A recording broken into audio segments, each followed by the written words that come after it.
Tell y'all something funny. I tried to record this video and I had to record the video and everything was squared away. I forgot to click the record button. So the world will never know the great content I was making before I click record. With that being said, let's get to this dumpster fire known as the Philadelphia Eagles. I couldn't have done what Philadelphia did. I just simply could not have done it. You've got men out there that are fighting their guts out, trying to win the game, and I'm not saying, not blaming anybody. I personally could not have done what they did.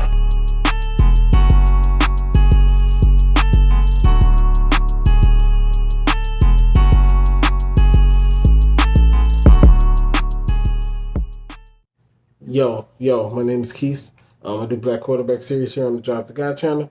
If you want to follow what I did from this time last season up until now, I'll leave the card up the top. And at the end of the video, it'd be a couple of videos already in this series as far as the schedule review. I think I've done Baltimore. I've done Patrick Mahomes. I think I did the Patriots as well. So I got quite a few for y'all if y'all haven't seen it. So let's into this dumpster fire, like I said, known as the Eagles. So the Eagles got a new head coach, relatively young head coach. They have Jalen Hurts, not proven by any metric. He played decent down the stretch, but he didn't play great down the stretch. Just a terrible season last season. Carson Wentz got traded, and they want to start over. It's a completely different team from the Super Bowl run team that they had 3-4 years ago. But with that being said, so I kind of just want to give y'all a background of Philly and what they got going on, and just the dumpster fire that's known as them. I'm probably put a dumpster fire counter because I've said that like 3 times. New quarterback, new coach, just pretty much knew everything. The slate was right clean. They're starting over. So we're gonna start with game 1. They play Atlanta. Atlanta's just more talented than them, so they'll win. They'll lose that game.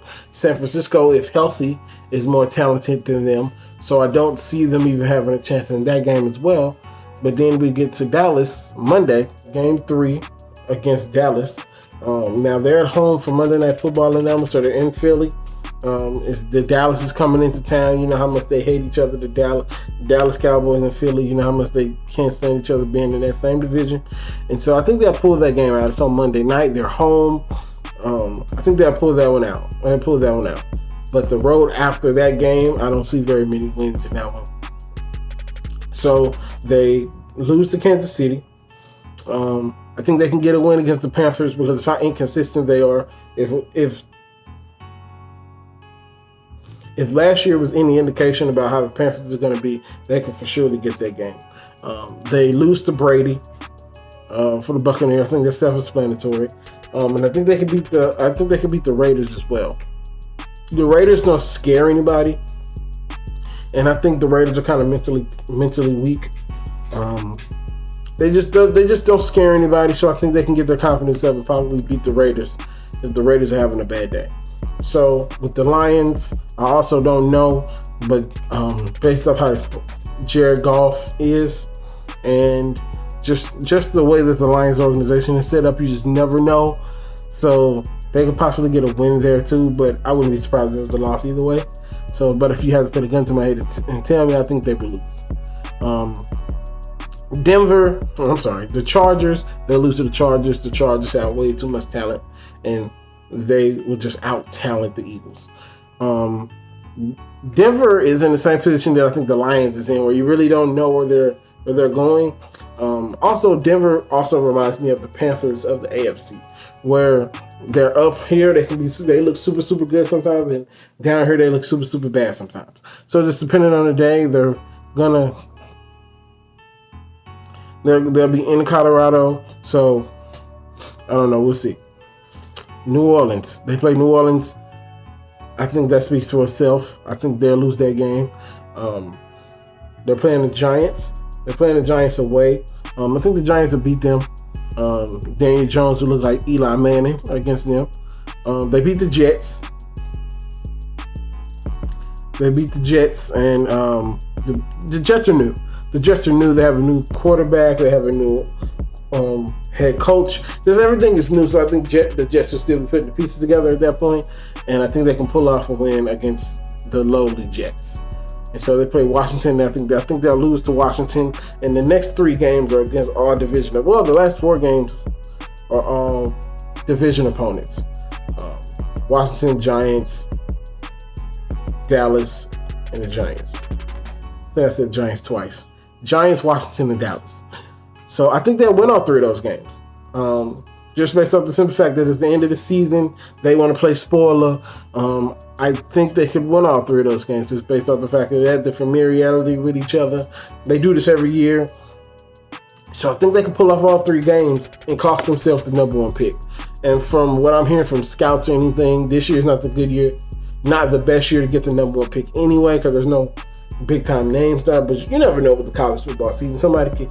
Didn't nobody know Joe Burrow was coming out of nowhere when Joe Burrow burst onto the scene. So we never know. So they might ruin the opportunity to get the next Donovan McNabb, or who knows for them. So not saying that I don't think Jalen Hurts is good, but I think Jalen Hurts has a ceiling, and I don't think his ceiling is very high. But I love Jalen Hurts. So I think it's high ball, low end. I think they go 7-10. Well, high end they go 7-10. Low end, I think they go 5-12, maybe 3-14. And hell, they might not even win a game. But I doubt that. They have some really bad opponents on their schedule. Like, they could beat the Lions. They should be able to beat the Raiders. Like, I don't see them going undefeated with the way this is. And they play in the NFC East. So I don't think they'll be fine. They won't go undefeated. They won't go defeated. They won't go defeated. So, high end 7-10, low end 5-12. So that's the Eagles' schedule. And one more thing before I get out of here, because I don't think I can put this in a video. I have no idea where Deshaun is going. I tried to make a video about that earlier, and I just couldn't really. The wheels, you know how I like to do. I like to read a little article here and look at videos here and there. Nobody has a real read of what's happening in Houston. I think the general manager is Nick Caserio or something like that. He said in his press conference that he has no idea. Well, he has an idea, but he expects Deshaun to be traded with a trading camp. So I think they have something up their sleeve. I don't know. Like I said, I'm not touching the legal stuff.